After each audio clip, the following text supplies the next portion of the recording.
it's always exciting to discuss about technology, and I link it to sustainability in my intro. I'm going back to Datuk Nur Halim on this because sometimes because it's about technology, people think that it's it's arm's length away, but actually it influences our daily life. And from this point of view, the beauty about what we have created in Malaysia, including MTDC and maybe even the GLC system, Felda and otherwise, is that we carry on the aspiration of not only profit and bottom line, but also our social engineering and policies. So, but if I were to put that task to somebody heading technology development institution, yeah, but my first priority would be to look at this.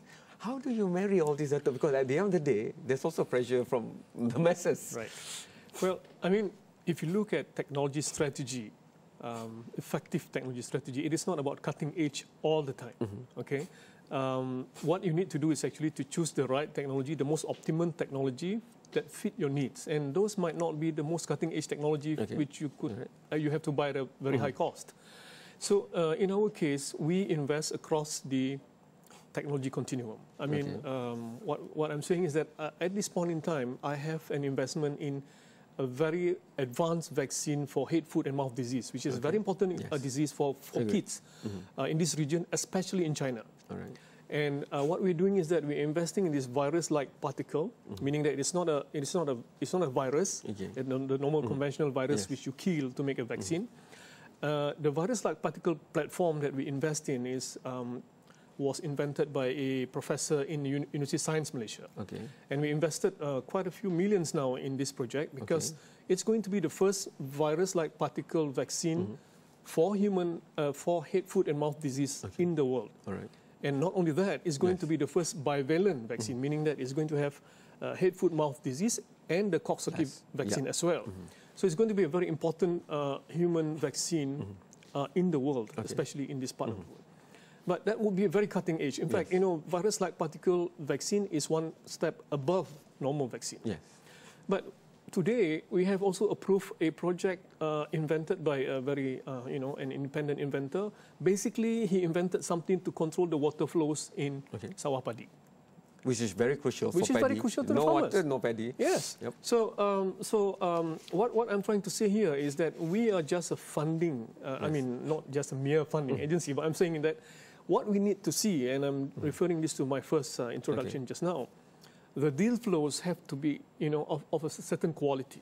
It doesn't have to be very high tech, but it has to meet certain needs. At the end of the day, technology must be validated by the market.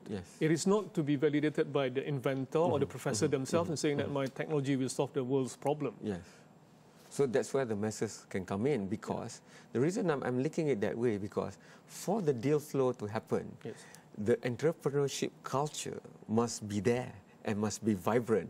And funding and nurturing would go to the next level if we have that vibrancy. So while you choose to fund things, what piqued my curiosity is, how do you decide? Because sometimes, it's like a very, very high-tech dad looking down and say, okay, yeah, it's nice to have that one, but I want to fund this, I want to fund that. So how do you approve these baskets? So essentially, whenever we look at a project, at the end of the day, it has to have some technology content.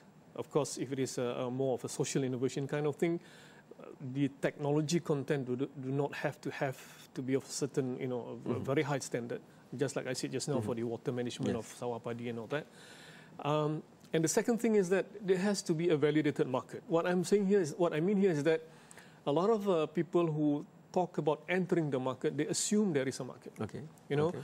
A lot of inventors, many inventors, whenever they invent something, they assume there is a market. And the favorite phrase is that for most researchers will be that, can you imagine the market is 1 trillion or 1 billion, and if we go in and we get 10%, we're going to be rich. But those are not validated, validated market, validated data.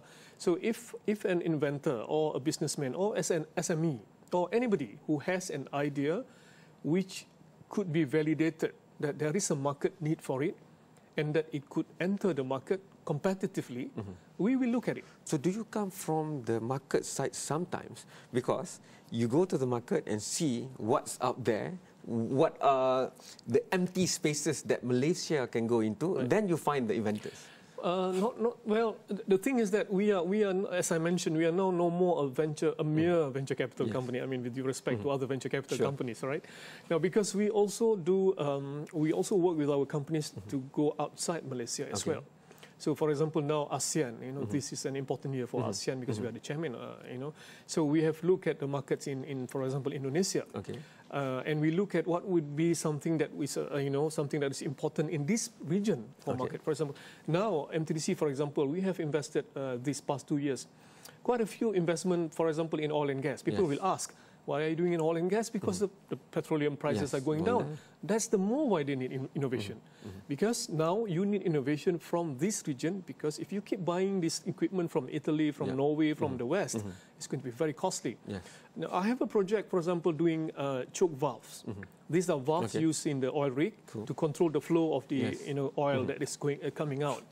It's invented by an inventor in Malaysia, and he's not even an engineer.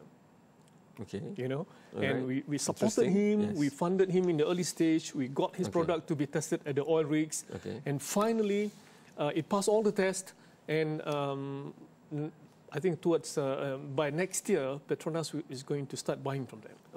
Cool. I thought we go for the last break, but once we are back, I want to link a few things together.